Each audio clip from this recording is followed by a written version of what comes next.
Pedigree, 1, 2, 3, brought to you live by the champ. A last ride straight to hell, a tombstone, a choke slam. Here to give it to you raw. This is Wrestling with Savage. SmackDown, hold the title. This is Wrestling with Savage. What? Wrestling with Savage begins now. What's going on, everybody? Welcome to Wrestling with Savage. I'm here with Jay. I'm here with Dave. Welcome back, Dave. How you doing? How you doing, Jay? How you guys tonight? Everything's going good? Not bad, not bad. But I'm doing good. Got my Street Profit Cup. Montez Ford stopped by. Welcome back, Dave. Said I love Wrestling with Savage. You know, I love to hear you guys shit on my matches every fucking week. Okay, well, let's get into AEW right away. It came live to you from LA, the famous forum, where some of you may know guys like Jerry West, Kareem Abdul-Jabbar, Shaq, Kobe, LeBron, and Anthony Davis, kind of, right? Hopefully next year we'll see. Definitely not this year, that's for sure. But we're coming to you live from LA, and we open up the night immediately with a 3-on-3 tag match with, of course, none other than the new AEW Heavyweight Champion of the World, CM Punk and FTR, versus the Acclaim's Max Caster, Ass Boys with Billy Gunn. And, you know, the other half of the Acclaim was out there, too, in his wheelchair, rolling around, scissoring Billy Gunn. Of course, Max Caster comes out, rips it again on the mic, had some very good lines. He's always good. He's always on point, especially when it's Dynamite. I think he turns it up a little bit every single time he's on Dynamite, and I'm a fan. Anyway, we had a great match until Punk came in for the second time, and from that point on, he just shit the bed big time. It was pretty fucking brutal. He tripped on the ropes. There was a whole segment of the match where he literally just fucking looked like he was about to just give up and go home. Like it was getting that bad. Just stupid clotheslines, shitty shots, looks on the camera. I mean, he was even apologizing during the match. He apologized after the match. He said, I need to get better. And this is somebody that is supposed to be the best in the world. I'm the best in the world, but guys, I'm going to try to be better. He also let us know that he never did drugs while looking like he's on drugs, which is pretty fucking incredible. Great accomplishment that not many men can pull off, but CM Punk is certainly one of them. FTR tried to carry his fuck-ups using all kinds of nonsense. Like I said, there were slips off the rope, bad shots, there was a bad drop kick, absolute bad movement, and even worse, a botched clothesline, and just simple in-ring mechanics that, like I said, he looked lost for a while, and it just threw off the whole match. I'm pretty sure the whole arena gave him a pass. I know you guys are going to give him a pass. I'm going to give him a pass because he's CM fucking Punk. And he's the best in the world because Tony Khan said so. Punk and FTW with a win off of GTS and the double finish. Punk gets on the mic, says he needs to get better. You can call me whatever you want, but you have to call me champ. Now Hardwood gets on the mic. He cuts a very killer promo. Very believable, every word he says. Punk talks about Forbidden Door. I know you're back there. Show me who you got. And Hiroshi Tanahashi comes out. One of the biggest legends in New Japan Pro Wrestling history. And I'm only saying that because that's what Google told me to say, not because I knew that's what I had to say. Actually, I don't even know who the fuck this guy is. I've never seen him wrestle. I've seen pictures of him. But just like MJF, I'm not going to sit here and pretend that I know who these fucking people are when I fucking don't. So when I don't fucking know somebody, I'm going to let you know straight up. I don't know them. I probably don't need to know them. But we're going to find out who this guy is at Forbidden Door. I'm sure Jay probably knows him or knows of him. Maybe. Maybe not. Maybe Dave even knows about him. But I'll tell you this. Honestly, I don't give a shit what either of you know about this guy. Because I'm pretty sure he's going to be just as bad as CM Punk was tonight. If he's wrestling CM Punk, it's going to be a bad match. Because CM Punk is no longer capable of professional wrestling matches. He didn't deserve to win the wrestling match last night. But because he can sell t-shirts, and because he has his cute little catchphrase, and because, of course, Tony Khan still has the taste of his cock in his mouth, this CM Punk is going to fucking have the title for quite some time. Dave, What did you think of the match? I gave it a 2-star. 2-star for the 2 stars that were in the ring in FTR. All right. First of all, I'll be a mark if I'm wearing a Bullet Club shirt and wouldn't know who Tanahashi is. So I did know who he is, and when I saw him, I was actually excited about it. So he actually is a really good wrestler. You should probably watch some of his matches, and you'll probably realize how good he is. But CM Punk, I mean, even from the get, he was coming out, walking down the ramp. He was kind of like limping.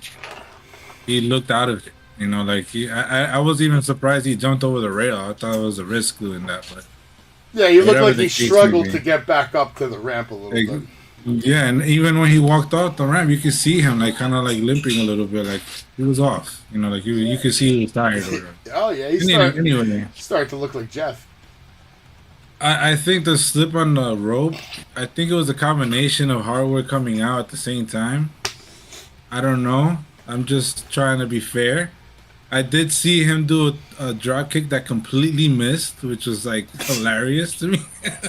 Bad. Besides that, you know, the match, it is what it is. FTR made it a really good match. I enjoyed their wrestling. CM Punk, you know, he's shown his age, but he's still, you know, still getting the rust out. He did not wrestle for 7 years, so I mean, give him a little break, I guess. I don't know. I'm a little still disappointed that he's the champ right now. I think it's still too soon. I haven't given my opinion because I couldn't make it to that show, but I'm in the same boat as you. I probably gave it a 2 because of FTR. FTR carried that match. Yep. So. There you go. And Caster was hilarious. So he came out with that. His promo was a 5-star. He came out with the Amber Heard. His promo rolling, bro. Was 5 fucking stars. We're grading just his fucking promo. That kid is fucking incredible, and he's right next to MJF on mic skills. He's not as good as MJF. Oh, that's because he could rhyme, though. Don't matter though. That's fire, bro. He's got John Cena all over him, bro. He rhymes better than John Cena. Better, but you know what I mean. He's still coming out with that thugonomics. Like, obviously, you can see he was a John Cena fan. This kid was a kid listening to John Cena do all that shit. He was loving it. And right now, he's like when I was a kid watching Hulkamania. Him, John Cena, bro. Cena Nation. Awesome, you're right, because he used to come out dissing everyone. That's how John used to come out. But his rhymes were real more simple. Max is a little more complex. Oh, no, Max is a beast. Jay, what say you about this professional wrestling opening match of AEW Dynamite? I'm sure you were excited to see your favorite wrestler in the world, CM Punk, come to the ring. It must have been great. Did it entertain you? It's great that he's the champ. And it went to the right person, but this was frightening. This was disappointing. This was alarming. This is a very fucked up situation we have here, because I saw more botches. I saw a guy try to lift someone to do a powerbomb to throw the Billy, and that just looked horrible. Yeah. I didn't mention that because I'm going to do a whole video expose on it after this show. It just didn't look good. He looked out of it. Even the springboard crossbody he did looked really slow. You could have just tell from a mile away that's what he's going to do. Everything was just bad. I don't know if it was because he was injured or he's just tired. Well, let's just face it, he's old. But it had to go to him. Like I said, he put asses to seats. I'm still sticking with that. And let's be real. Like you guys said, FTR carried this whole match. I'm not a fan of Max Caster like you guys or anything like that, or not a fan of Gun Club, but their work is mediocre, I think, in the ring. Yeah, but on the mic, that kid's better than everyone you name. Because he raps, that's all. That's all I like about him. He's I'm green just in the very ring. disappointed because I was expecting CM Punk just to come out and talk, not to do a trios match. So that kind of threw me off from the beginning of the show. Yeah, me too. I think they should have just done it like that. But I'm going to give it 1.5, to be honest, because it just didn't really... It wasn't really good. You could have gave this shit a fucking 0, and I wouldn't have argued with you because it was that fucking bad for an opening match. Well, you got to give respect to FTR though. I don't care. No, Exactly. no. If somebody came to me right now and said this was a 0-star match, I wouldn't argue with them, especially if the person saying that was a professional wrestler who can't appreciates say professional wrestling. This There is was the some world good champion. This is the world champion. Don't forget, This we were is to the top power show. is the world champion debuting on Dynamite. Do you understand what that even think it was fucking too means? soon. Do you even I think it was understand too the soon. significance of it in the terms of meaning? In Do you California. really They should've fucking just- get what just should've just happened spoke. tonight? Is it really spoke. a fucking problem that you comprehend what really happened tonight? Do you even know what you guys witnessed tonight? You witnessed the shitting of the bed from a fucking world champion who was once known as one of the greatest fucking wrestlers of all fucking time. One of the most underrated wrestlers. One of the guys that should have main evented Mania multiple times. Had more runs. Had meaningful fucking moments. And we see him have his debut fucking world championship on TV. And he comes out.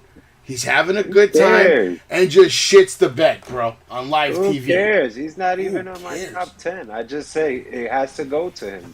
It's up to Tony Khan to decide. I've where never to go from seen here. That's seen it. such a thing in the last 30 years of watching professional wrestling.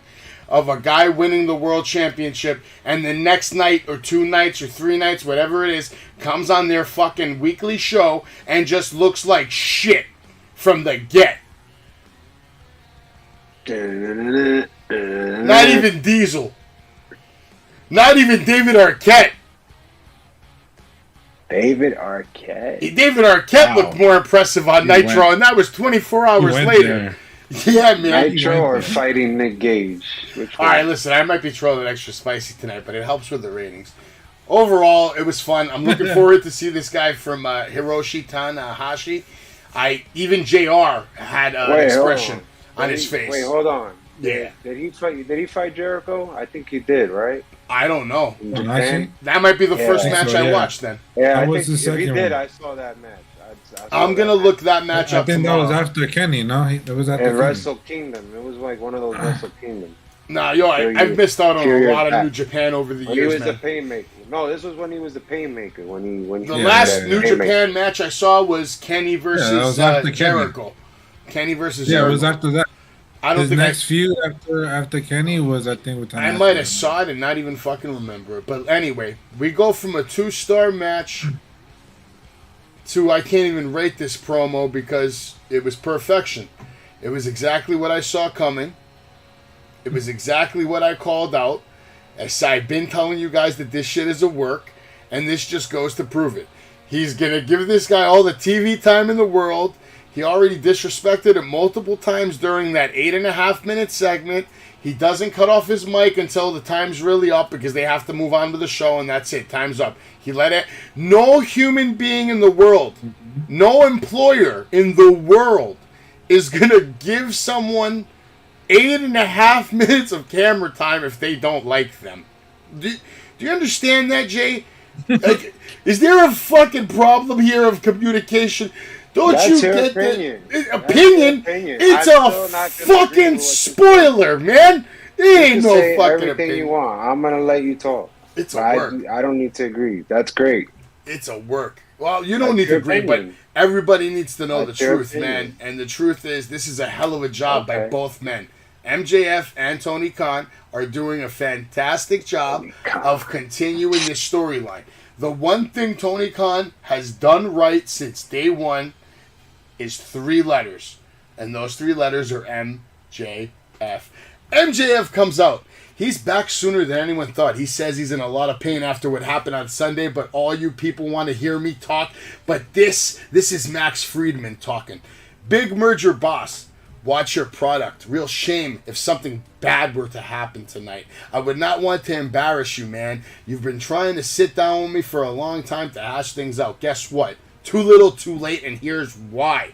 When this place started, everyone was handed a ticket except me. I had to write my own. And thank God I have good penmanship because I have moment after moment after moment after moment and no respect No respect. No one is on my level. Everything I touch is gold. No one is on my level. Nothing I can't do. Every time I come out, I am not expected to hit home runs. I am expected to hit grand slams, and I do that shit on a weekly basis. See, all the other boys got to settle for being great, but I got to be perfect because I'm the 26-year-old under a microscope, because I'm the only guy capable of carrying this company on my back. It's funny because I hear Boss, and he's clapping, and that's interesting. I hear, oh, excuse me, I'm not as good as MJF apparently. I hear boos, and I hear clapping. And that's interesting where you guys were calling me unprofessional, piece of shit, just a couple of days ago. You're not the only problem. The boys in the back, too, they all want my spot because I don't want to be here anymore. Let's talk about it. Like, at this point, when he started saying these different words, that's when I was like, oh, yeah, this is absolutely a fucking a work. And he goes on to say, everybody's opinion sucks. Your opinion sucks. His opinion sucks. You guys pretended I sucked in the ring for a long time because I'm untrained, because I don't pretend to watch New Japan, because I'm not reckless, because I'm not chasing star ratings. How can I possibly be the best? Well, newsflash, I am the best. I am the best in the world because I'm the only guy who makes you feel, and I don't have to do a bunch of bullshit to get you to feel. I am a generational talent. You people consistently take me for granted. No, what does he say? No, not just the big man in the back. Here's something you can take for granted. Basically, he just keeps going on and on with Tony. He was talking about the best line of the night. He said, if I was an ex-WWE guy, you'd probably be treating me a little better if I was an ex-WWE guy. That kind of hit hard. He was talking about 2024. He told Tony, please come fire me. He was begging him to fire me. I'm pretty sure I read on the lips he called him a fucking bitch-ass fucking mark. And then they cut his mic. I think it was a bitch-ass fucking mark. I'm pretty sure those were the words. But, if I have to grade it out of 5, it's a 5. Great promo. My man went off for 8.5. I timed it, too, because I recorded it. 8.5 minutes. 8.5 minutes just going off. No stuttering like I just did twice. No fuck, well, he's talking, I'm reading. He's talking from the heart. It's not hard. When you have it like he does, it's not hard. It's easy to a guy like that. Very easy. And I know what it feels like to be able to do that, but I have to be talking from my heart to be able to talk like that. You have to be talking about something that is meaningful to you. So MJF can probably get up every Wednesday and cut a better promo than the week before because it's easy for him. Jay, what are you rating it? 10 out of 10? Well, I'm going to just go to my opinion about the whole situation now that we just heard how you feel about it. I think it's just, as I was saying before the show, I think it's reality with K-Face, right? So we're using a situation that's exploding that was probably more popular than the pay-per-view itself, the most talked about, right? And we're using it into a storyline. Now, to me, I feel like it's a feeling of both, right? It's a work, but it's also real feelings in there. But if all of this is happening, there had to be some sort of agreement. You can't just, like, I agree with what you were saying. You can't just do this. You can't just let the mic run. There had to be some sort of behind secret closed door meeting that they had, and they must have came to some sort of agreement. I heard there was a pay raise in January. It was like from $350 to $750. So I think there was just something behind closed doors that nobody knows about. He just went off. He's like, you know what? Let's just use this momentum. Let's use what everybody's talking about. Let's just cut it. And this was obviously, I never thought we would see a pipe bomb ever. But this was the MJF pipe bomb, and this was amazing. Everything he said, there was real feelings there. I felt it, and he's right. I don't need to do a lot like everybody else in the back, but I can make you feel, and boy, did I felt tonight, man. This is a 5-star right here.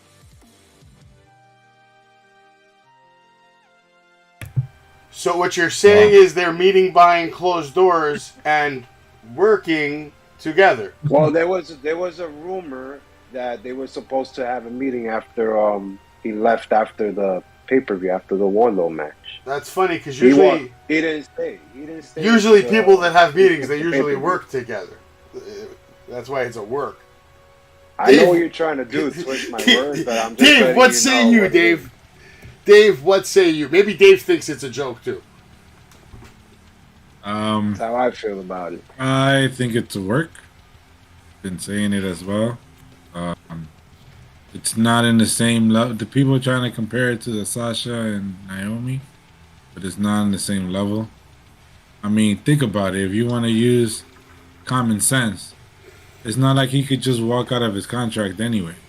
So it's obvious that he's, no matter what is going to happen, no matter how he feels, he's pretty much screwed because he won't be able to just close that contract and move on to something else. No, he could just go home to mama.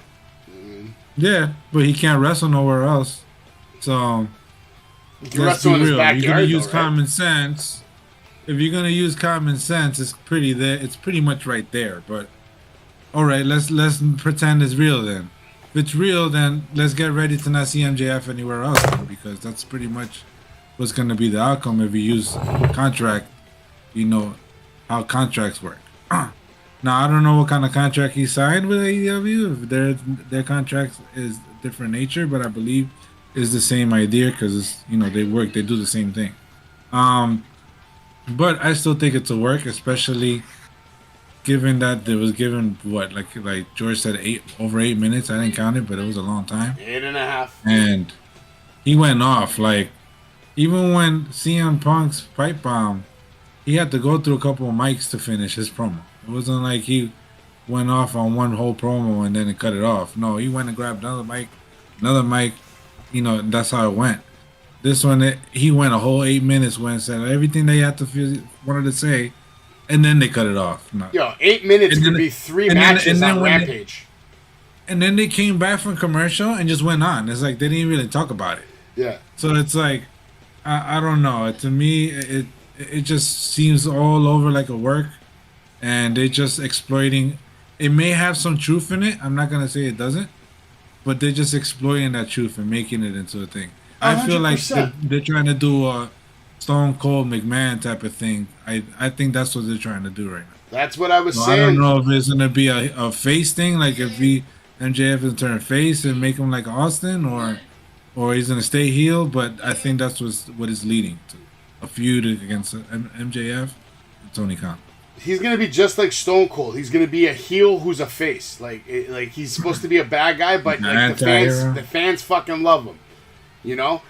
But that's gonna be down the line, not anytime soon. For the next 3-4 years is all just super heel because he's gonna be booed everywhere he goes except New York City, and that's not even true. If he goes to Barclays Center, he's gonna get fucking booed. If he goes to MSG, he's gonna get fucking booed. If he goes to that shitty little arena in Long Island over there that only holds 12,500 losers. That's a truth. Nassau's gone, right? No, Nassau's there. Nassau's still there. Oh. Nassau's cool. I like the UBS, but it's just a lot of degenerates over there. Gamblers. Fucking, Yeah, it's like the hood, no? I wouldn't say the hood, bro. Just a lot of gambling. Yeah, like people that love horses, shit like that. There's like a lot of lingerers over there. It's a funny place. But he'll get cheered there. They love him there. He's like a god there. He sounds like the he would get cheered. He would get cheered at Nassau Coliseum too, 100%. Long Island, they'll go out to support him. He might get cheered in the Garden, maybe, but I just feel like the Garden's so mixed up. It'd be like a John Cena kind of situation, like half. Yeah, the likelihood that would be a Madison Square Garden. That's like a never, right? What was the last wrestling show that was at the Garden? Was that Japan one? I think. Japan, yeah. New Japan. That was like in WrestleMania 2020. time. Yes, yeah, some shit like that. Anyway, after that, I didn't think the night could get any better after that promo. Like Jay said, it was a 5-star promo. It really was. MJF killed it, like he always does, just like he said. So I'm super interested to see where this goes.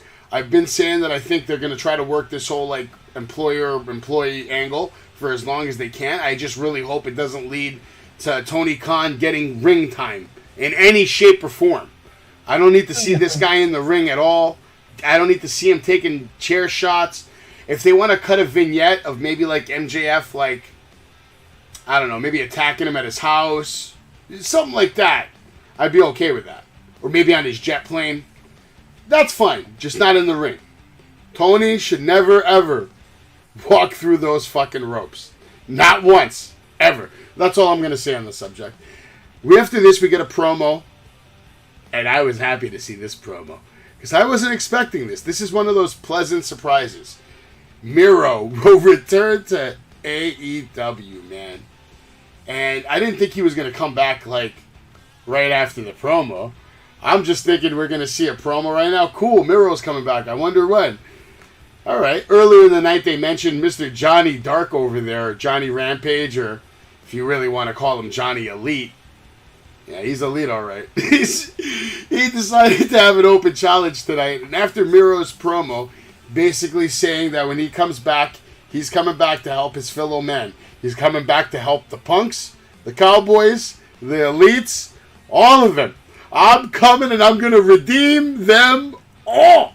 You separated me by code and my heart is broken. My God, I no longer wish to come home now.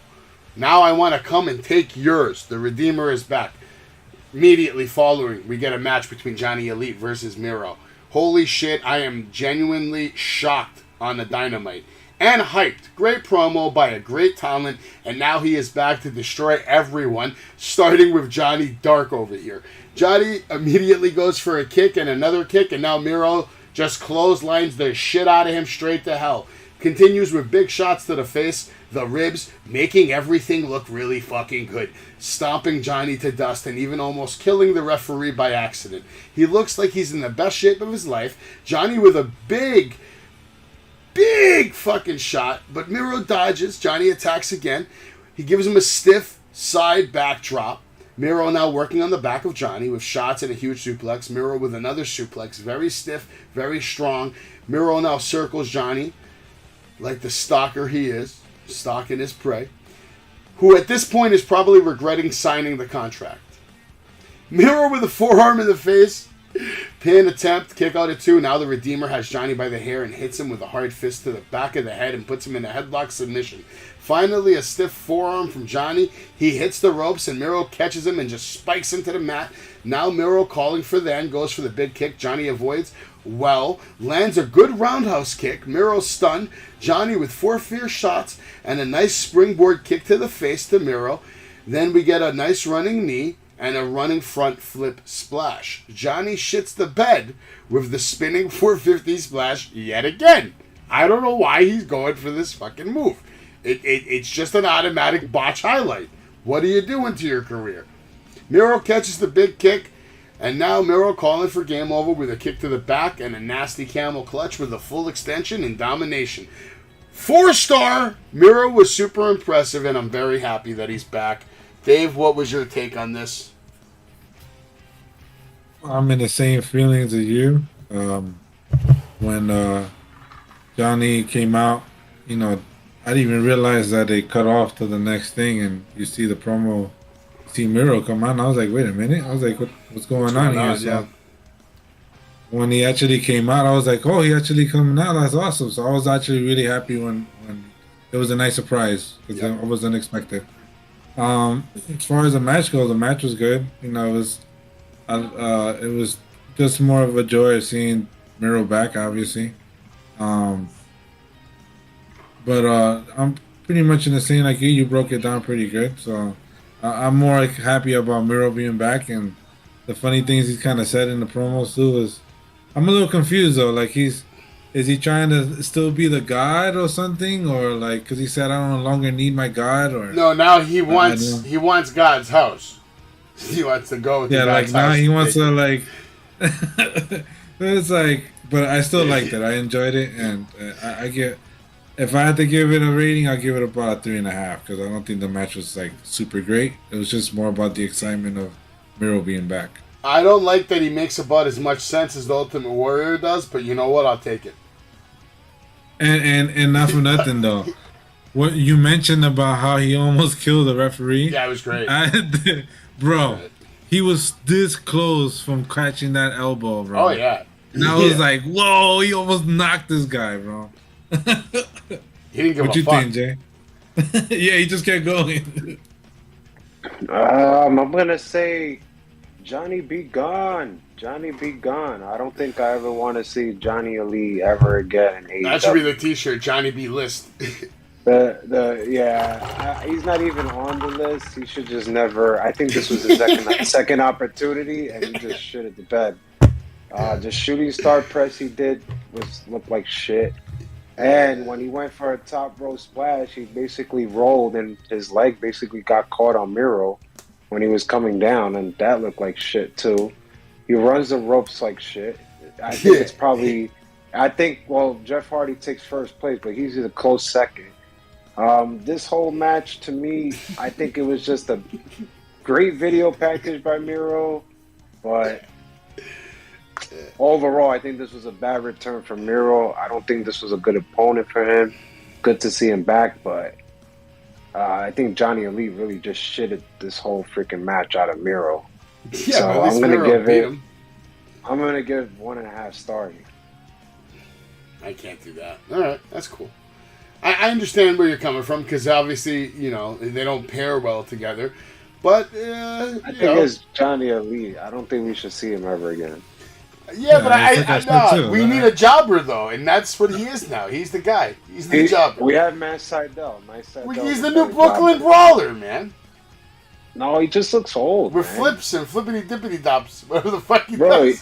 he came out. Fibbity dibbity died. dots? What the He hell? reminded me of coming out like Randy Ram from The Wrestler. He came out, Yeah. dyed his hair, got in the ring, I- tried to give it to Miro, got his ass Damn, it's kicked, not and that was bad. it. I blame the Miz. That was a bad time. It was a bad I blame the Miz for all this shit, okay? Because once upon a time, Johnny was the man, and then he goes to WWE one last time, and what was it? Hey, hey, ho, ho, hey, hey.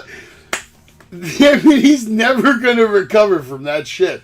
It is all downhill from the hey, hey, ho, ho, and it's so fucking sad. I think he should just stay in AAA. Yeah, he probably will end Leave up him moving down back there. down there. He probably has some fans down Oh, his there. wife is there. His wife And is he- there. I'm sure he has multiple wives there. Well, I said his wife, not multiple wives. Johnny's got like 20 different names. Someone's married to Johnny Nitro. Someone's married to Johnny Elite, Johnny Dark, Yeah. Johnny Liz, Johnny Johnny Elite is the new one. John Morrison, John fucking. I can Johnny keep Rand. going, bro. This guy's Johnny had Rand. a lot of fucking names, all but 1.5. Johnny. But you know what name they've never He given him? even said it on TV. They've never named him Johnny Wrestling. So, he's... There's only one Johnny Wrestling, man. Yeah, we know who that is. Well, anyway, I'm very happy that Miro's back. That was an awesome surprise. Definitely the surprise of the night. And for me, the moment of the night. It was just awesome just to see him back and to know that, hey, he's back. Now there's potential storylines that could hopefully be good down the road. We got to look back at the Jericho Appreciation Society versus Blackpool Club. Excellent video package put together by AEW, short and sweet, showcasing the chaos from the Double or Nothing Anarchy in the Arena match. Or segment, whatever you want to call it. Then we have a segment with the Jericho Appreciation Society. Comes out, says, that's enough, shut off my music. Jericho holds his finger in the air. The other guy comes out, says, ahem. Angelo Parker's, he's like, ahem. At Double or Nothing, we dominated Anarchy in the Arena. Therefore, the AEW Galaxy will, you must appreciate us. Actually, for a second, I laughed at this because I was like, okay, good play on words. WWE Universe. We're now the AEW Galaxy.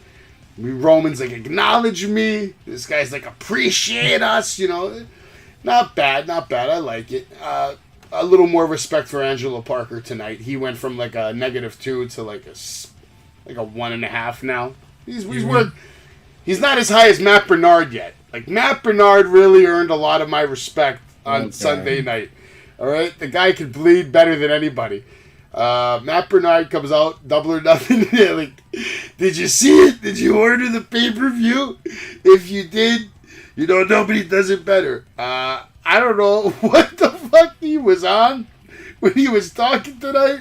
This guy looked like he was on fucking crack, man. He was done. He sounded absolutely nuts. It was wild. I didn't know what was happening. Jericho now says you all wanted to sing, but you don't deserve it tonight. What you deserve is the winner of the Anarchy in the Arena, and that's us, the Jericho Appreciation Society. Winning that match was not without its price. We got knocked out, beaten down. Eddie tried to burn me alive. He then told the fans to shut their mouths. He says, what kind of man burns another man? that other piece of trash, Bryan Danielson, he says at the end of the match, I'm going to kick his, effing head in. We'll say it here on the I'm going to kick his fucking head in. Hager choked him out and he lost the match, and he's not even here tonight. Same thing Daniel Garcia is going to do to that fathead Moxley tonight in the main event. Every time, pro wrestlers versus sports entertainers always wins. Eddie comes out with William Regal. Eddie says, I'll fight all of you right now. Mr. Regal, let him know where I want to fight him. Regal says, blood and guts. Jericho says, you want blood and guts? You ain't getting blood and guts. Go get him. Go get him and kick his ass. You're never going to get it. You deserve to be in a cage, he tells Eddie. Ortiz then comes out with a sock. I guess he's got a rock in it or something. Knocks out Jericho. He also has scissors. He cuts a piece of Jericho's little hair. Jericho gets up. He says, you stupid son of a bitch, you cut my hair? It's worth more than your whole existence. You want to face this at Blood and Guts? You got it. But in order for you to get Blood and Guts, I want something. I want Jericho versus Ortiz. Hair versus hair. I'm going to shave you and burn you. Why? Because I'm a wizard. I gave it a 3-star because I was entertained by some of the nonsense. I liked it. I don't know why. I'm a Jericho guy nowadays. I appreciate Jericho's society. He's fantastic. But before you grade it, Jay, tell me who's going to win the match. Who's getting a haircut? Is it going to be Jericho or is it going to be Ortiz? Ortiz. Oh. Okay. Would you grade this promo, this segment? Well, it is a clown of a story, but it is entertaining. It is sports entertainment. Yeah. Jericho has some great lines tonight. I think he was one of the other stars besides MJF that really kind of saved this whole show, to be honest. Yeah. I'm going to go a little higher. I'm going to go 3.5. Okay, I like it. Yeah, Jericho appreciation, bro. Appreciate it. Jericho really made me laugh. He came out. I like how they came up with the Galaxy and the Appreciate Us. I think everybody kind of stood out. Even Matt stood out. I was feeling it. I just didn't get the Regal part. Like, that was kind of like pointless. He just said blood and guts and left. But yeah. Well, because he's getting a commentary for the next match. Yeah, I was like, okay, Kingston could have said that, but okay. I said this match should have happened on Double or Nothing, to be honest. I don't know why we had this Anarchy crap. We should have just had this match. But now it's happening, so free TV, so hey. Yeah. See what happens. Yeah. Dave, what say you? I gave it a 3. It was entertaining. I love the part when Jericho said, "What kind of man burns another man?" So it's like, that's something you did, but okay. So I enjoyed that part. Ortiz, I don't know if he's trying to be Homie the Clown and using that sock thing. So that was weird. Well, he had that weapon for a while. Even his action figure had it like 2 years ago. Well, no. I mean, not that part. Just the part in general. Him coming to cut his hair randomly. Okay. It was weird. It's like, what, you needed to cut his hair to drive him to go do blood and guts? Like, I didn't get that part. But aside from that, it was funny. It was entertaining, and yeah, I'll give it a 3. Well, if you had longer hair and somebody came and cut it, you might want to go to blood and guts with them too. Yeah, but really, like, it was just so random. Yeah, but that is random. Who's going to come up and cut your hair? But one thing I will say is, weeks ago, I did mention on one of our episodes. I think Jericho. Oh, Jericho's the man. But I remember mentioning that, if Jericho can manage to make me like Daniel Garcia and Matt Bernard, because if you would have asked me these guys' names 5 weeks ago, it's not happening. I don't even know their names probably. Now, not only do I know their names, but I appreciate them and everything they do, and all 12 weeks of the sports entertainment we have been receiving, and I can't wait for week 13. After this, we get a video interview. I mean, poor Samoa Joe, man. I mean, this guy just got here, and this guy Jay Lethal's like a little fucking cockroach, just all over him from the moment he's arrived in AEW. He just won't let him go. He just won't leave him alone. Joe's like talking about how he's not feeling well or something. He's like all fucked up from the match, and then here comes Jay Lethal to just beat the shit out of him again with his friends.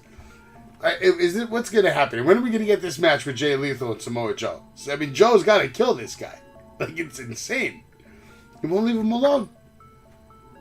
Is there like a rematch or a rematch or a rematch? I don't know, but something's got to happen. Poor Joe, man. They never fought for the Joe's belt. Not yet. Yeah, but they've wrestled before in the past. Well, yeah. In the past, but not now. Like, not right now. Not in Ring of Honor. Obvious. Impact time. Not in AEW. And I think when they wrestled in Impact, I'm pretty sure Joe shitted on him every time.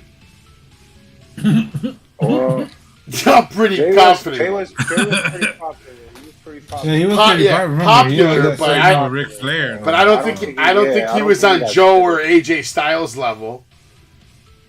Like no. Not even. I think he was part of the Pillars. I think he was a pillar though. You talk a lot about these pillars that don't even exist. Yeah, AJ Styles, this pillar should start in AEW. Frankie Kazarian. I could put so many people. Alex Shelley. Those guys aren't pillars, man. Those are all pillars of Impact. They're stepping stones. You know who made Impact? Abyss. Abyss made Impact. Abyss, because he produces the shows now. Exactly. Well, that's my point. He made fucking Impact. Yeah, he is pretty fucking terrible. But it's okay. We get another match after this. It's I'm not a big fan of these huge 10-man tag matches. I don't like them. Adam Cole comes out with the Elite. Adam Cole then joins the commentary. We're going to have Bobby Fish, Kyle O'Reilly, Matt and Nick Jackson, the Young Bucks, with Brandon Cutler, and apparently I never heard this guy's name said once tonight. The only thing I heard them is constantly refer to him as Big Guy. I'm not gonna lie. The only reason I don't know his name is because every time we get in the ring, it was picture to picture. So yeah, maybe, but I know for a fact I have it recorded. I recorded I have the whole show. So I could just have it as on my DVR. Got it recorded. Nobody can take it away from me. I heard it. I heard Tony say it. I heard the man in the mask say it. I heard JR say it. At one point or another in the match, they all referred to this motherfucker as the big guy. The big guy. The big guy. So, again, we have a 5-on-5 match, okay, ladies and gentlemen? 5-on-5. Again, Bobby Fish, Kyle O'Reilly, Matt and Nick Jackson, and the big guy. Versus Matt Hardy with Jeff, who can't compete tonight, Darby Allin, Jungle Boy, Luchasaurus, and Christian. Jungle Boy and Kyle O'Reilly starting things off. There was a big chop from Jungle Boy with a nice start to the match with his arm drag rope run and, another wrist lock. Now Christian in the ring with Bobby Fish. We get a double hip toss to Nick Jackson that was nice. Christian tags in Matt. They go to work on Fish. Fans chanting delete. Nice double team work from Christian and Matt. Come on, baby, says Adam Cole. Now twist of fate countered by low blow by Fish. Matt Jackson in the ring getting heat. He was getting beat up by Cole. Right? Yeah, no, he was getting beat up by Christian. He had the 10-count punch on the corner. Swinging DDT, plants Matt Jackson. Jungle Boy with a nice Hurricane Run at the Fish from the inside to the outside of the ring. That was probably his best spot of the match. Now all hell breaks loose, all 10 men in the ring. Darby with a crazy missile dive to the outside. Lucha with a big dive. Super kick to Christian that looked very fucking bad. Matt and Nick with nice work with the diving attack to the outside. Make up for the super kick. That was bad. A little bit, like I said, I hate these 10 tag matches. Matt Hardy did this ridiculous spot within the corner. The four corner, I guess I'm going to call it the four corner delete. Or maybe we're going to call it the 12 turnbuckle delete, because apparently he goes to each turnbuckle and he's deleting you. So we're going to talk about that later. Are we calling this the 4-corner delete or the 12 turnbuckle delete? Christian with a nice spear to the big guy, and that's what somebody said. One of those three guys on commentary said, nice spear to the big guy. Young Bucks took full control of the match. They made this into a super kick tombstone double team party and bring home the dub with some big help from the Red Dragons. Cole then says the Bucks are going to get these tag titles back, and the Undisputed Elite is on fire, which I thought was interesting, because is Adam Cole straight up just telling us the Young Bucks are the next champs? Are these other guys, Cole, Riley, Fish and O'Reilly, are they not even going to go after the tag team titles because they're going for something else? Or, how is, isn't it weird that Adam Cole said that? Eliminating Kyle O'Reilly and Fish from the tag team title picture? Do you guys find that strange? I gave this whole thing a 3-star. Because it was alright. A little sloppy. A little all over the place. What do you think, Jay? Jay, you take this one first. I'm not going to read too much into it like you on that part. Yeah, I'm going right deep. now. I'm Yeah, a little right now. No, I'm just saying overall, the tag team titles. After my theory was completely wrong about turning heel. We were all wrong. I'm honestly, I'm gonna be honest. I'm very confused at where this tag team title is gonna go next. I'm at a complete loss. If it goes to the Young Bucks, I honestly don't want it on them. We've seen it already. I'd rather see it on somebody new. So I don't mind the Undisputed Elite. The only thing I didn't like was that high-low that they did tonight when Fish went for that roundhouse kick to the face and never even touched the face, it just touched air. So that was pretty bad. But I wouldn't mind them going for the belts, but either them or somebody new. But I'm very confused at where this tag team is going. Jungle Boy had some good moves. He did that hit scissor to take Fish out on the outside. That was good too. There were some good spots here. There was also the Canadian Destroyer that Jungle Boy did. Luchasaurus had the standing moonsault. So everybody had their share of spots in this match. I don't like 10-man tags. I agree with you. It does get a little sloppy. And then, like I said, that high-low was pretty bad. It's pretty sloppy. But overall, I did say that the most underrated wrestler in the roster is Kyle O'Reilly. And that improved it tonight. Then I don't know what did. Him and Darby got great chemistry out there, especially when Darby did the missile dive on Kyle. Yeah, that was good. That was nice. They have really, really great chemistry. I would like to see them fight again one-on-one. But overall, this was good. I ain't going to lie. I'm going to go in the same route, 3. All right, Dave? As far as the match goes, like you guys said, those kind of matches get all over the place, especially when there's a bunch of high flyers. So it's a lot of high spots and all that. So it's a spotty match. I like I enjoy the Bucks and stuff like that. I did catch something with the commentators. I think JR in particular. He had mentioned something about Christian. They're like, I wonder how long Christian's gonna last with these guys. And when he said that, I was like, is that a hint? You're trying to say something? I don't know. I found it funny that he said that in that way. So I don't know if that was a hint or he just slipped on something or maybe that was his opinion at the moment. I'm not sure. But it was just weird that he said that. It started letting me believe of what Jay said. Maybe he is going to turn in them eventually. Who knows? But aside from that, I'm on the same boat with you guys. It's one of those high spotty matches. They have some good spots, and I'm a little kind of over the Bucks already. I enjoy them. They're one of my favorite tag teams, but they win all the time. They hardly ever lose. It's kind of annoying now. So I think they get a little overbooked. I gave it like a 2.5.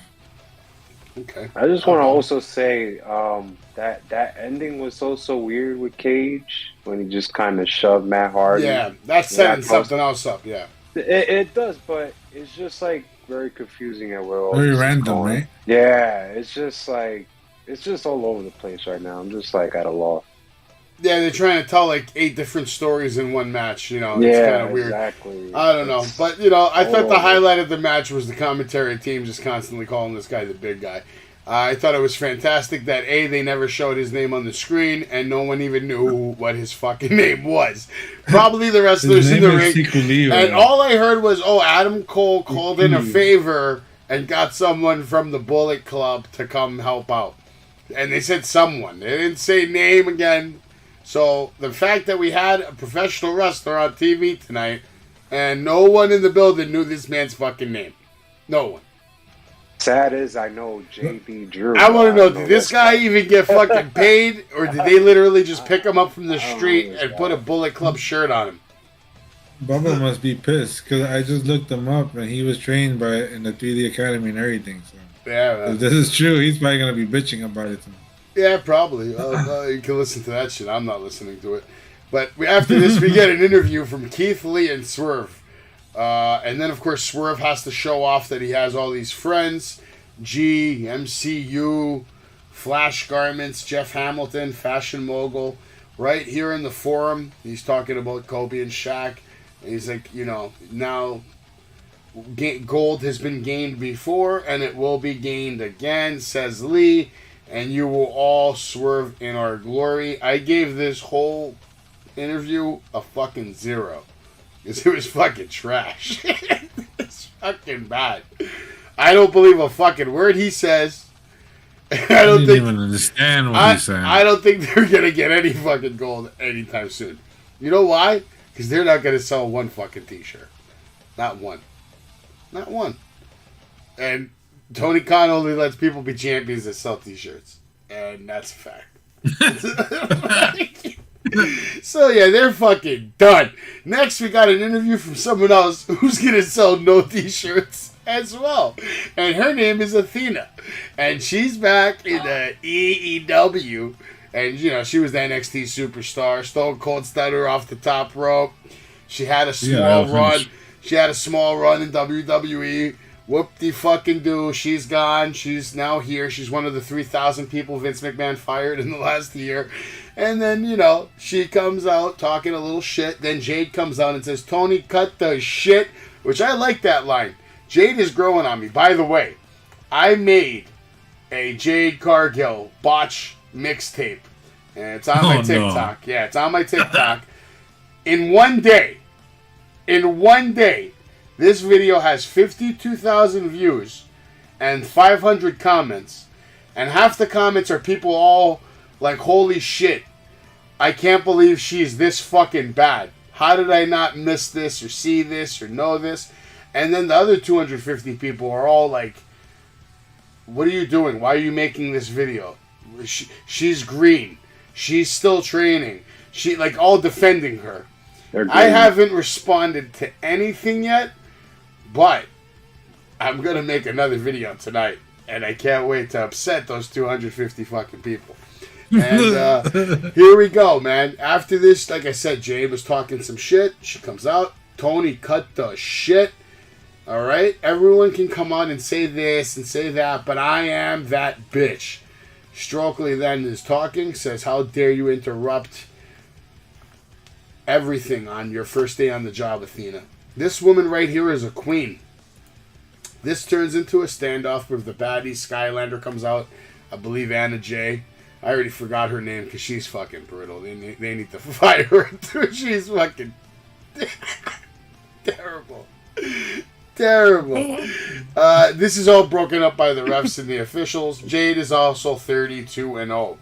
So obviously Shaq really did a good job of getting her in the door. When you're fucking Shaq, I mean, good things are bound to happen to you. 32-0. Yeah. That's that Shaq dick doing all that work right there, man.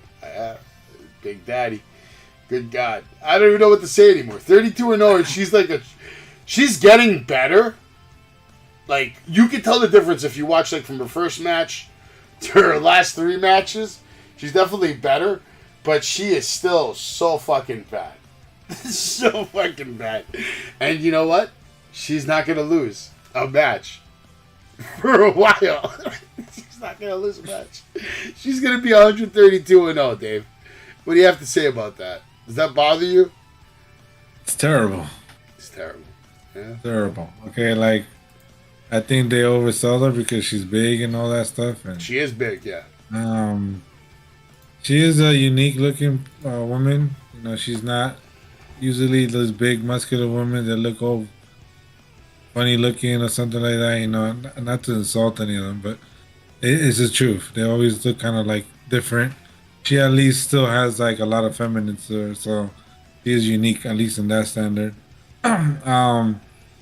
I didn't like this segment. I thought it was stupid. Like, I don't even understand. Oh yeah, it was fucking brutal. Like them coming out to face each other. Like, I thought it was corny. It's probably the low point of the night, I would think. Yeah, I mean, don't get me wrong. I look forward to seeing Athena. I guess that's her name now. I want to see what she does, but I just don't like the way they're building it. It looks stupid. This already stinks like shit, and there's no way of cleaning this shit up. It's like one of those shits that just doesn't come out right away. It's bad. Just like you said, like and then Jade is so green. I can't even see her taking that flip over stunner and coming out right. Well, she came in to literally lose to fucking Jade. Like, that's why they signed her. And that's why they're gonna keep signing women. She mentioned breaking streaks, so you know. She ain't breaking fucking shit, bro. She got cut off on the mic. Of course she's gonna say she's gonna cut the streak. What else do you want her to say? I'm here to get my ass kicked by fucking Jade Cargill? Because that's what's gonna happen, Dave. Jade Cargill is gonna kick the shit out of her and another 99 bitches. And I can't fucking wait to see every one of them. I would laugh. Oh. I would laugh if she somehow wins. But who knows? It's not a who knows? prediction. I still give that part a big fat 0. It's not a prediction. It's a spoiler. All right. Anyway, after this, we get a match with Wardlow versus J.D. Drake. Huge winding clothesline by Wardlow. He finally gets to come out and be all elite. He has his music finally. First, he comes out all silent. Then they play the music for him. He does his pose, comes to the ring. Like I said, we get a huge winding clothesline by Wardlow. Looked very good. Drake goes for a grapple, and Wardlow just driving him to the corner, shoulders thrust. Now a spine buster in the middle of the ring. He carried him the whole way there and just fucking planted him. Now a big powerbomb followed by another one, the pose, and the win. Quick squash match. Wardlow has also bowled 6 300-point games in bowling, which I find to be fucking crazy how he even did that. I still haven't gotten one, and I probably never will. Bowling a 300-point game is pretty fucking difficult. Apparently he's done it 6 times. I wonder if that's even true. Tony interviews Mr. Mayhem. Smart Mark comes out, sends security down there to give him a piece of paper, a document. Smart Mark issues a lawsuit against Wardlow for all the abuse to all the security guards week after week. He grabs another guard, power bombs him, and rips the papers up. Shoves the paper in the guard's mouth. I gave this whole thing a 2-star. I wasn't like, big fucking deal. Wardlow squash match. We've seen it how many times already? And then shitty Smart Sterling. Like a lawsuit. Like, this is professional wrestling. What are we talking about here? We're going to have a courtroom scene now next. Jay, what do you... Or actually, Dave, you can go first. Jay went first last. What was your take on this? I think Jay went first. Actually, Jay. All right, so Jay, I'll go first. You go first, yeah. I'm gonna give it a 1. Yeah. I'm getting tired of seeing the same thing week after week. If I see this again next week, then I think the mystique in my eyes is gonna be lost in Wardlow. I gotta see what's next for him, and I just don't want to see a bunch of jobbers week after week. I was nothing thinking the same thing impressive here. I think he's changing his music because it was just weird how he came out and they didn't even play his music till late. So that was just a little weird too. I don't like when he's coming out from the garage. Like, really? I don't like all that, but I'm gonna give it a 1. But come on, how many times have we seen this before leading up to MJF, and now we're back with Mark Sterling and another pointless storyline that. Come on, where are we going? I feel like there's nothing they have for Wardlow right now. That's how unfortunately, I feel like there's no next step. They're gonna have this guy probably squash like 50 fucking people before he even has a match of relevance. I would give him after Scorpio Sky. That would be me. But TNT title. As of now, this Mark Sterling storyline, no, I don't like it. Well, after I saw the promo tonight from Scorpio Sky, which we're going to actually get into right now, it's funny that you mentioned Scorpio Sky because right after this match, we got an interview. But Jay, Dave, would you rate the match? Or you have any notes before I go into that Scorpio Sky interview? It was a squash match, so It's bullshit, right? not much to talk about. And like I'm in the same boat with Jay. That stupid storyline about like how many times have we seen that already? It's like a rinse to repeat. Well, it's dumb. It's over. It's played out Yeah. already. I didn't like that we went from a match last night where he's fighting MJF, squashing him, and then he just goes to JD Drake. It just doesn't make sense. He should be going on to bigger and better things. Maybe having a match to compete for a championship contender. Like, that's what tonight should have been about. They should have had, like, some kind of, like, maybe battle royale, and the winner's going to get, like, a championship match. Something. It's because of this whole Forbidden Door. If they didn't have this pay-per-view coming up, they might have went a different direction. I'm gonna be honest. I would like to see him and the return of Brian Cage go at it, 1-on-1. Huh. That'd be a good Is Brian Cage even still signed to Brian AEW? Cage Brian Cage was backstage in the week. Brian Cage would get fucking squashed out by Wardlow right now. He don't want that. No, but I think they'll make it, a little. In general, though, balance. I like where you're going. You just want to see him fight someone equal size, equal power, and have an actual match. Want to see him out of this clown story. I want to see him in a match with fucking Hobbs. Give me a match with him. I'd rather take and Lance Archer. Give me a match with him and Miro. Well, no, not Miro yet. Not Miro yet. I don't know about that. And I was gonna say, to Jay's point, I wouldn't even put him eventually get to like. Yeah, eventually. Right now, Miro's gonna be. They'll have a good match. We don't know what Miro's contract says. Miro's definitely guaranteed one championship run. I know that. Like, there's no way he didn't put that in the contract. Like, I know he's guaranteed a championship run. But we're going to see when they pull the trigger on that. As far as Scorpio Sky goes, I don't see Scorpio Sky losing that TNT title for a while. Just from the way I think he's coming off tonight. He came off really strong. He has that suit on. He's trying to do like a Ric Flair kind of gimmick. Present himself really classy, and I also like that he took control of the promo right away. Dan Lambert said something quick, Ethan Page said something quick, and then Scorpio just took over. And he was talking about the upcoming match with Dante. Dan Lambert was about Dante Martin. Sky says none of that potential will get you near Genie. Now he's calling his title Genie. That's another reason why I think he's going to have a significant run, because he's making a bond with that title. And usually men like that make bonds with titles like that, they don't like losing that title.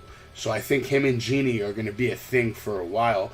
And I like it. I think it works well on him. And it can help elevate him. It can help elevate him to that world title picture down the road when he does lose it to somebody. Hopefully not. It won't be Sammy, right? Sammy's done. He had a tweet or something today where he was saying something about, I don't care anymore if I'm a bird or I'm a worm. Very weird. What the crap? Yeah. Did you see that, Jay, or no?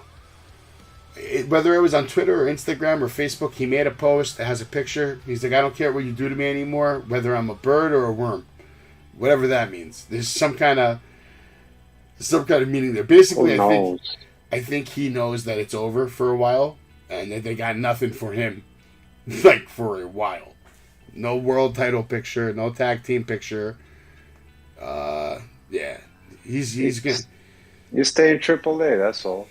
Yeah, he's a mixed tag champ. He's a mixed At tag this point, champ. I don't even think they have him on the card for Forbidden Door. I'm gonna be honest. I think that Forbidden Door pay-per-view is gonna be trash. High probability, yeah. I'm glad they didn't. probably get tickets for it, to be honest. I'll be honest with you. I'm not looking forward to it. Will it be better? Me either. Will it be better than Hell in the Cell? No. Oh, I think so. I think it'll be better than that. I don't think so. I don't think so, man. When you have Omos, like, you know it's gonna be a good shot. Get the hell out of here, bro. Omos. Crazy. Omos. A Nigerian giant. Yeah, he's the man, bro. After this, we got a match with Britt Baker and Jamie Hayter versus Toni Storm and Ruby Soho. DMD and Toni Storm start this one off walking in the ring, and DMD goes to work with hard forearms. Toni grabs her and throws her in the corner, lands her own forearms, and Irish rips DMD, but Britt rolls out and shows off her title. She grabs it. She's showing it off to Ruby. JR says it's not a title, it's just a trophy. Britt back in. Bad drop kick by Toni Storm. Barely lands it. Ruby tagged in. We get a double kick to DMD. Ruby now. And then we get a kick from DMD. We get the head sweep. We get a twisting neck breaker that looked really good. And apparently now we're going to get a little Toni versus Jamie action going on. We see a very nasty German suplex. Very stiff by Toni to Jamie. Crazy looking running hip from Jamie that looked just ridiculously stiff. Like she genuinely hit this bitch in the fucking head. Swinging DDT. She goes for another one on the outside. Instead, Jamie catches her and drops Toni. Ruby with a nice cross body from the top rope that looked super fucking stiff as well. I thought that was the high spot of the match because that landing was, you could hear the landing. The landing was rough. DMD now tossing Jamie in the ring, but Jamie gets up and puts herself in the ring, and it looked very weird. It just looked like there was some kind of miscommunication. Toni countered Jamie, catches the spine buster. Jamie shuts Ruby down with a stiff backbreaker. Now DMD is going to pick the bones of Soho. She's thinking about the Pittsburgh Sunrise. Instead, gets a butterfly suplex. Now Ruby with a roll up and the wrist lock into the no future. DMD kicks out, hangs on, gets the glove, goes for the lockjaw. Ruby fighting it off. Now Jamie with the assist and another roll up, and close, painful, tries for it. Now Britt, another swinging neck breaker. I think these ladies pretty much just fucked up the spot on the outside. Apparently now we get a destination unknown, and Ruby picks up the win over DMD. 2-star, I graded it because it looked sloppy at times, but then at other times, you just had really hard-hitting, nice moves with some good spots. But overall, the miscommunication that I was seeing towards the end of the match was very bad. Jamie Hayter in there now with DMD's title, and she hits Toni Storm and Ruby Soho over the head with it. And that's the end of it. 2-star for me. Dave, what'd you think? I didn't like the match. Thought it was boring. I'm not really a fan of Ruby Soho neither. I find her annoying. It carries over from WWE, so I'm not very excited seeing her wrestle anyway. So I give it a 1. Cool. I like it. It wasn't that great to me, so that's all I gotta say.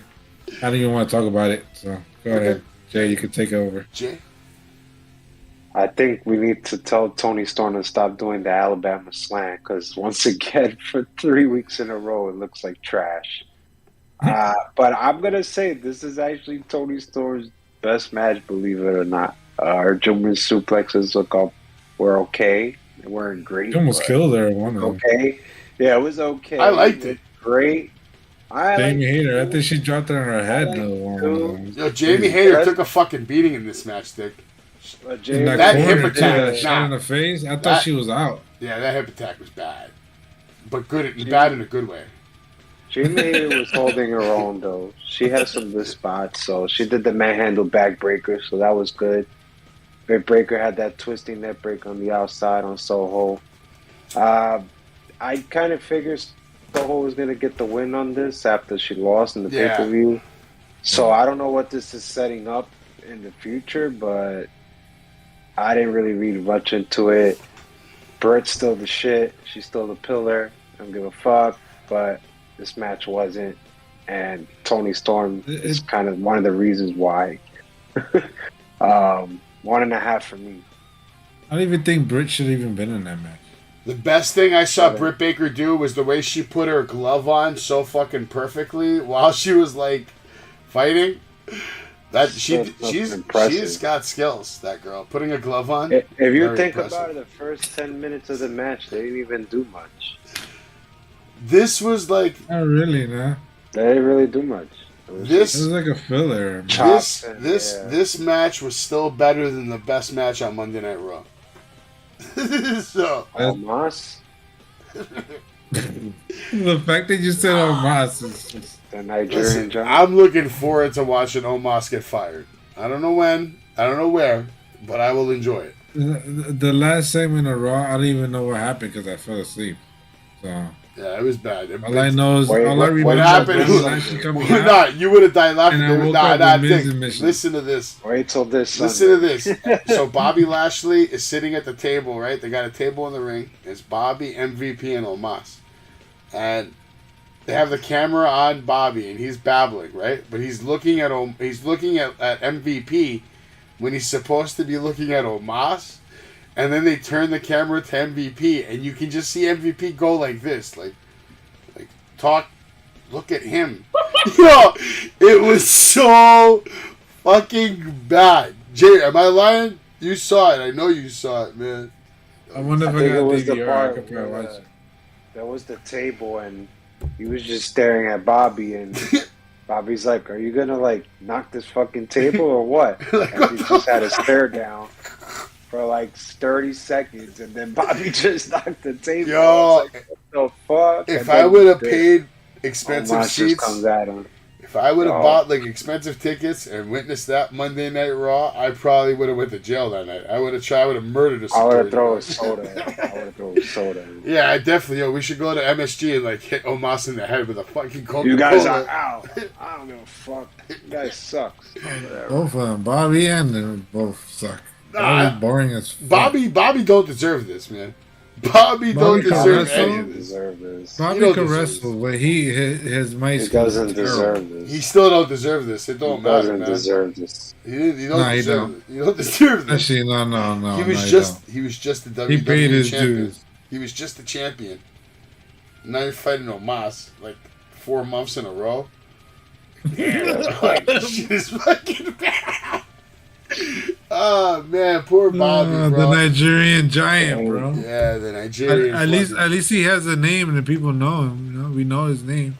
Not like Achilleo, whatever the guy's name is, the big guy. big guy. Yo, that guy's even better than Omos. The big guy from the AEW. Imagine it next week. He just comes out again and it just says the big guy. That shit would be fucking epic, bro. If that's his actual name, like the big guy. After this, we got the main event of the night, which was Daniel Garcia versus John Moxley. I'm gonna try to get through this one quickly because I actually liked this match, but I didn't like it till probably like the middle of the match because the beginning of the match was whatever. Mox hits a big shoulder tackle, some nice chops to Daniel Garcia right away. Garcia with some real weak looking jabs. Like I was like, what is this kid doing right now? Then we start trading chop for chop. Garcia hits a snapmare and a really shitty kick to the back of Mox's back, which looked really weak. Garcia then snuffs Mox, and then Mox slaps the shit out of him. Like, genuinely slaps the shit out of him, which I was like, okay, maybe things are going to amp up a little bit now. He hits him in the face. Mox then hits a snapmare with a nice kick to the back, showing him how it should be done. Jericho and Regal on commentary, as usual, are killing it. They're always funny on commentary. We get a shot of Vince Vaughn and Macaulay Culkin, who I actually met at WrestleMania. I don't know why Vince Vaughn is there, but shout out to Wedding Crashers and Old School and all the other movies. Vicious headbutt from Garcia. Now more weak punching shots. Garcia pushes Mox out of the ring, and then Daniel botched, this whole thing out the. Like, it was bad too because he pushes like Mox out the ring and he's supposed to go out the ring with him, but it just looked like a fuck up. It didn't look like it was.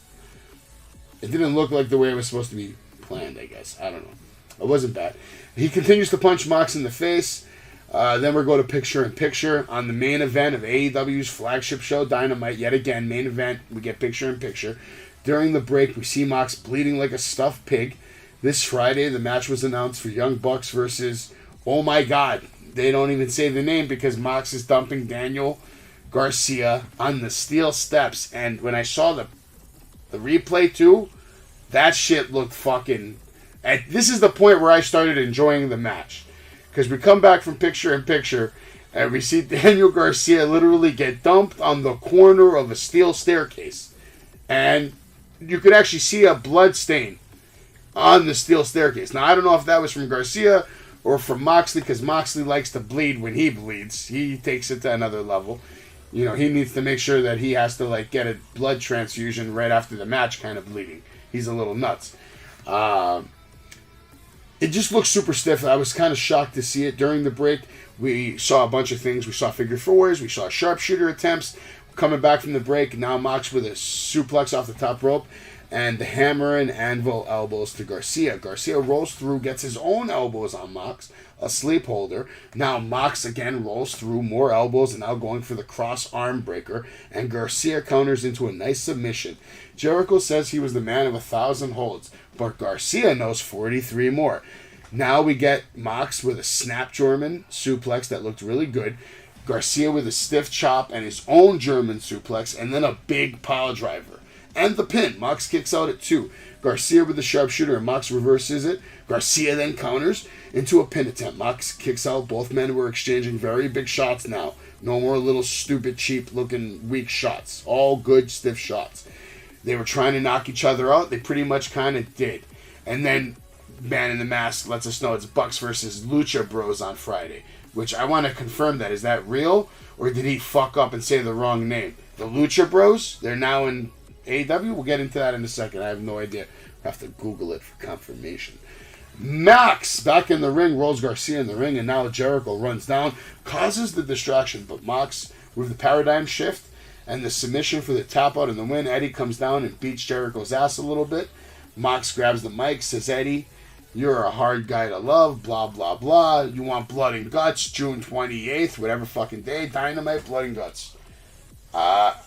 In the beginning, the match for me was real shitty, but they did a good job at the end of the night. The last 5 to 10 minutes of the match was really good. I don't want to give it a 4-star because at the end of the day, it started off shitty. But I'm going to give it a 3.5. 3.5 star match. Not bad for Daniel Garcia. Stepped it up towards the end. Who wants to go first? I think it's Dave's turn. I don't know. Can't keep up. I enjoyed the match. Daniel Garcia, to me, when he comes out, I don't know, like, I like the match because I feel that Mox made him more believable because he's like such a scrawny dude when he comes. And like, you know, he doesn't look believable as like someone who should be fighting John Moxley. Yeah.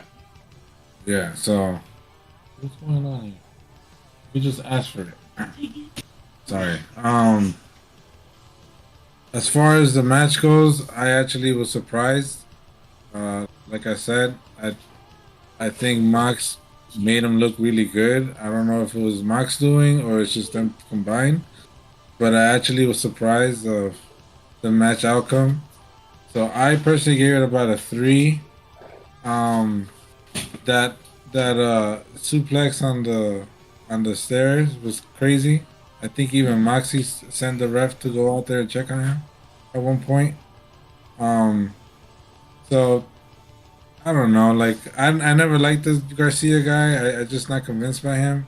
He looks like he's a good wrestler, but his body type, I think he needs to work on his body type. Maybe go to the gym a little more. I don't know. Yeah, it's like even like for example like Bryan Danielson. You know, he was a small guy, but the way he wrestled in the ring and all that made you believe that he could possibly beat people. You know, like Rey Mysterio too. This guy, he doesn't give me that vibe. Like it's just I don't know, but I don't know. That's just me. I don't know how you guys feel about Bryan it. Danielson looks fucking jacked. He looked fucking jacked on Sunday, bro. Well, that's now. I'm talking about in the past. You know when he.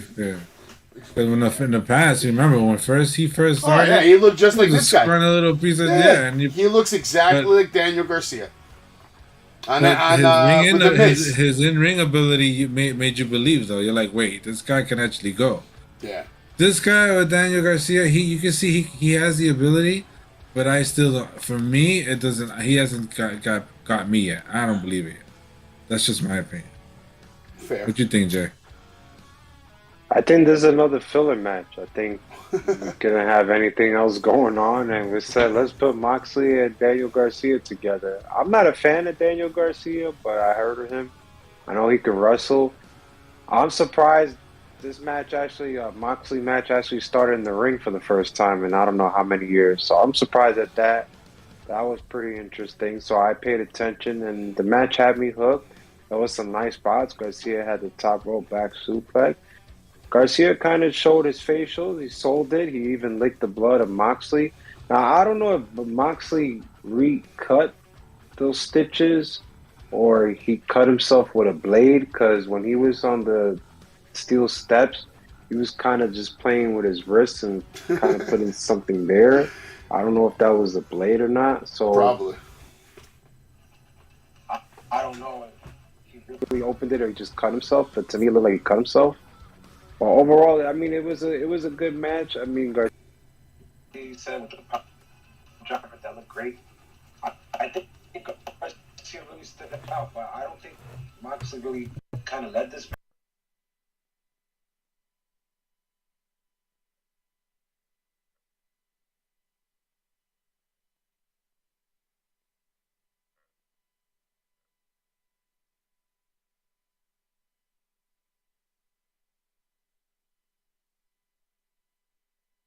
Bulldog choke. That was good too. It was some good spots. I'm not gonna lie, but And I when think he it goes was to a the armbar. combination. Yeah, but I think it was a armbar was good, combination of too. both guys. So I think it worked well here. So 3-star, man.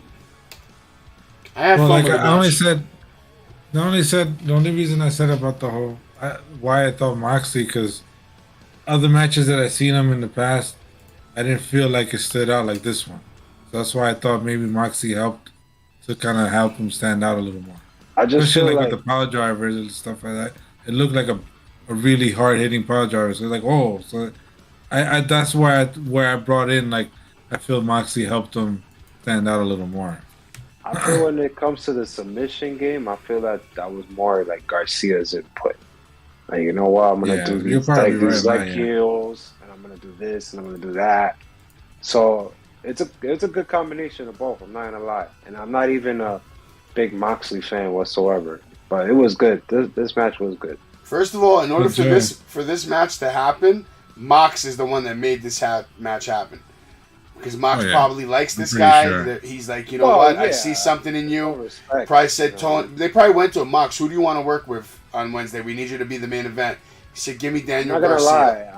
lie. I heard there was a rumor when before Regal was gonna get fired, he wanted like Ricky Stark, but he also wanted Garcia. So I wouldn't be even if William Regal has some input in this and like, you know what, Mox, you should fight Garcia. 100%. He's Yeah. good. The point is, Let's show him off. somebody Let's show him likes off. him. Somebody, and what you said, spot on to what you said. Like Garcia's calling. When you see like somebody like that calling the spots, it's because that other guy's trying to help him make him look good. He's like, what do you want to do tonight? Let's do your things. Let's highlight your abilities, your moves, you call it. Here's the Somebody thing, likes he's him. scrawny. He's scrawny, but he was believable in this match. Everything he was doing, I was into it. 100%. feeling it. Like I said in the beginning of the match, I wasn't sold. I didn't like it even. The first couple of minutes were real stale and weak. But I liked it. He earned my respect quickly. Like, real quick. The second that bump happened on that steel stairs, I was 100% intrigued. I just felt when he licked the blood, like he was really feeling himself, like everything was going well. I Like, thought he was I was weird on- in the beginning of the really match, well. bro. Like, the way he walks to the ring, the way he gets in the ring, he has, like, some weird fucking little, like, moves he does. And yeah, I was like, what the fuck is he doing? But that's his thing, I guess. I don't know.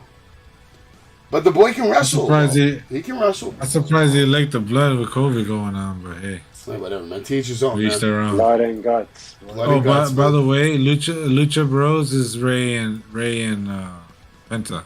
That's the name. Okay, all right. That I forgot that was their name. Because now I know them as Death Triangle. They don't even like because they stopped calling them Lucha Bros a while ago. It should Yeah, just but stay that's their with the tag Lucha. team names. All right, so now they're going back to Lucha Bros because they lost Death Triangle? hope. Maybe, I don't know. So what happens so. to Pac, bro? God damn it, man! Another waste. Go for TNT. Go for the TNT build.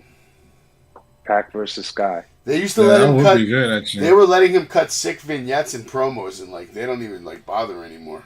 You know what killed Pac? It was the COVID, bro. When he got Yeah. stuck out there, that really fucked him up, man. Yeah.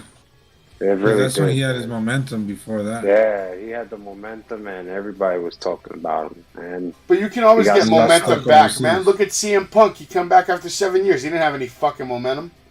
well, come on, let's face Really? it. Let's see him Punk, though. We all, Fuck we that. all really think CM Punk. And look what come we're back getting. as a great wrestler. And look what we're You're getting. you're talking about a guy who was named Neville. Listen, let me just say this.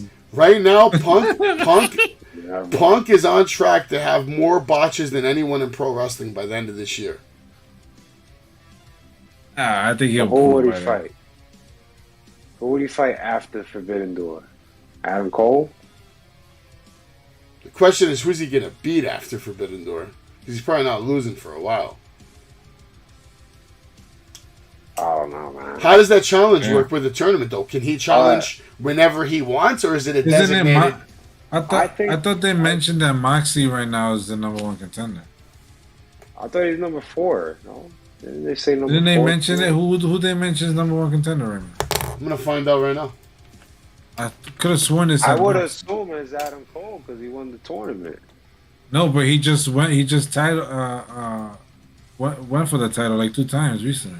Well, I think if you win the tournament, you get a shot, no? Wasn't that the No. point? Nah, bro. You know who the number one contender is as of June 1st? Daniel Bryan. Wardlow. No shit. Number 2, Adam Cole. Number 3, Hangman. 4, Moxley. 5, Jay Lethal. Can't do Warlow right now. Too soon. That's what it says. I'm looking at it right now. I'm just saying, that's too soon. For the women's I championship, wouldn't What's the I record? wouldn't even like it. I'm not looking at the records. For the women's championship, it's Nyla Rose, Britt Baker, Serena Deeb, Toni Storm, Chris Statlander.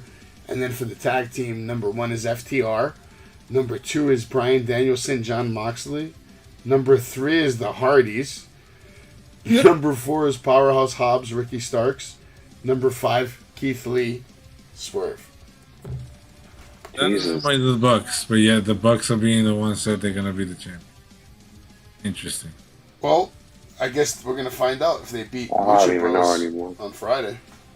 For real, I'm confused. I thought they said I'm Moxley before, confused. and now where suddenly this is it's going. fucking- I don't even know. I'm just confused. Wow. How is Wardlow the number 1 contender yet he's fighting That's like hard. a That's too bum? fast. Yeah, that's all. Way too fast. Why? I If, mean, he- are they going by if record? he's the number 1 contender, then why didn't he fight? You know what would have been a banger match tonight?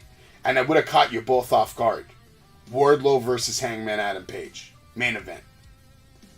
Winner, number 1 Not for contender. free. Not for free. Is it weird that Hangman didn't at all show up at all? Nothing. Yeah, not he even, might- he might actually- not I'm even not mentioned. surprised. He might actually be hurt from that moonsault he did off the top rope. It looked like he tweaked his knee a little bit on that landing. I'm not going to lie to If you. I was him, I'd be pissed. Like, damn, this guy just did 2 botches, man. Fuck. In the main event And the main event, of our even. WrestleMania. he tried to do my move and he slipped twice. This guy. You piece of crap. Yeah, I don't know. You think Nobody CM Punk takes that apologized? No. No. He And I'm took the belt surprised and went Jeff home and Hardy said, "Fuck came you, out. bitch." He apologized tonight, basically. He apologized tonight like twice. Every time he said, yeah, he did like that. He Yeah, did a he silent said- one. And then he basically apologized again when he said, I'm going to get better. Why does he have to say he's going to get That's better? why he cut he's that the promo. he's the fucking world So that's champion. what it's for. Why does he have to get better? Because he knows he's fucking up. Like, he knows. Oh, he It's needs the to baby stop face doing thing to those. say. And you needs saw to stop FTR, doing this they give him like a springboard little move. pat on the chest at the end of the night. It's going to be okay, Punk. You're the man. If he stops love that doing guy. the springboard moves, he'll be good. FTR Stop loves doing this that. fucking guy, bro. They love this guy. Literally. Oh yeah. Anything Punk says, those guys will run to 7-Eleven and get him a 6-pack. They literally put the knee pads. Literally. Oh, yeah. Double stroke. Well, No, that's AEW, folks. That's AEW, where Tony Khan and FTR suck off CM Punk. Next week, live here on Wrestling with Savage. Unbelievable. You guys have anything else you want to add to this? Or are we done? Dave, are we going to see you again anytime soon? It's going to be maybe next Wednesday? Hopefully Friday I should be. You should watch the Sunday Night Heat episode. I gave you a special shout out last night. Sunday night what? Oh no, Sunday Night Heat. Yeah. NXT. Monday. NXT. I was like, wait, what? NXT. I gave you a shout out last night. Yo, he brought it back on that one. I said part-time Dave's not here tonight. Yeah. And I said, Dave, Right, I challenge you. I actually worked on Monday. So. I don't care. I challenged you last Whatever, night because I was saying on the stream, I'm like, yo, this guy is an hour behind us. Raw ends at 10 o'clock for him. AEW ends at like same time. Like what? When does AEW end for you? 9 o'clock? 9 o'clock. Jesus Christ. And then SmackDown ends at 9 o'clock too. Yeah, but I don't watch SmackDown. Absolutely pathetic, Dave. You, my friend, SmackDown's terrible. you are right now. Jay was at 35 or 40 chops on the list. Like, he's been good lately. He's at like 42 now or something. But Dave, you're like catching up hard, man. Like, hard. You're gonna be at 50 soon. It's 5. Monday. It's I was 5. out of the 3 of us. I was the only one that No, worked. but like on it makes no sense. Like, how do you tired. watch 3 hours of hot garbage and then not come on to shit about it? Like, what's the point? You just exactly. watch. Did you hear what I said? I said I fell asleep when the last thing I remember is Bobby Lashley going like this, the pyro going on, and then when I woke up, I saw the Miz on my screen. And I'm like, what's going on? And I look at the time and I was like, man, screw this. I'm going to bed. So, sorry that I was the only one that worked on Memorial Day. You guys were off. I was tired. I wasn't off. I did a delivery. And then to deal with a shitty ass Raw. I did a delivery. Well, I got to deal with it. So does Jay. What makes you special? Really? I worked 9 hours, bro, on the same thing. You know how many hours I worked today? I started when we were driving. doing this show, I started driving 9 hours a day. I started driving at 6 think I want to be here a.m. today, 6 a.m. And then the work didn't stop when I came home. I had to then sit there and get ready for like 30 emails, 30 new deliveries, machines, prep. I didn't sit down until about 7 o'clock. That's 12 and a half hour shift right there. 12 and a half hour shift. And you know what I got for it? I got a shitty fucking diaper that I got to change. That's what I got. I went, so from the work to the shit immediately. Yeah. My father doesn't believe in changing diapers, Dave. I screamed at my mother today, and she screamed at him. It was funny. He refuses to change a diaper. I said, listen, if I come home again, and this kid has shit in his pants, and you don't change his fucking diaper, I'm gonna fuck you up. Like, I'm gonna fuck you up. Oh, You can't leave the kid getting like off this. the rails. Are we still live? Yeah, hell yeah, bro. This shit is real. This shit, if I gotta deal with this shit, you better believe everybody else is gonna have to deal with some kind of shit. My poor baby, bro. I was yelling at him. I was like, listen, man, if I'm gone longer than 3 hours, you automatically change the diaper. Like, here's a question, though. Hold on. Here's a question, though. Being that this is your dad, does this mean that when you were a baby, you had shitty-ass diapers? Well, my mom was a Your mom wasn't around? No, my mom was always around, though. She didn't have a job. She wasn't working. She was my primary caretaker, 24/7. So, I guess in the middle of the night, I probably that had explains shit. a lot. In the middle of the night, I probably had shitty diapers. oh man. Maybe, I don't know. Oh. Well, everybody's sleeping. What are you doing if you two shit girls, yourself? Jay, what are you doing? You were shitting yourself too, you piece of shit. What do you think? You think you were in a baby shitting yourself, you little fucker? Oh yeah, you were shitting yourself real hard. You were like, eee! You were shitting. He probably had that wet talking ones shit, too. man. Baby, That go along the back. Baby shit. We went from wrestling to talking about shit. Well, when you're talking about Monday Night Raw and Omos, it's pretty fucking close. You got to get pretty real, you know. Talk about real We'll life. see Sunday. We'll see Sunday. No, we won't. I'm not watching that shit till Monday. Oof. That's gonna be rough, right? Thanks. No, I'm gonna watch it like I don't know when I'm gonna watch it. Actually, probably Monday night. Or I might watch it Sunday night, maybe. But it depends because I have a wedding. You know, I don't know what time I'm getting back to the hotel. Oh yeah, no. I'm skedaddles, folks. Got We're work all in the skedaddles. morning.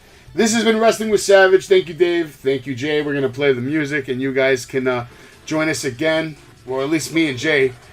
I'll be here for SmackDown Friday Dave's coming night. for SmackDown. And next week, we're going to come at you. We're going to find the time and we're going to do our Hell in the Cell special.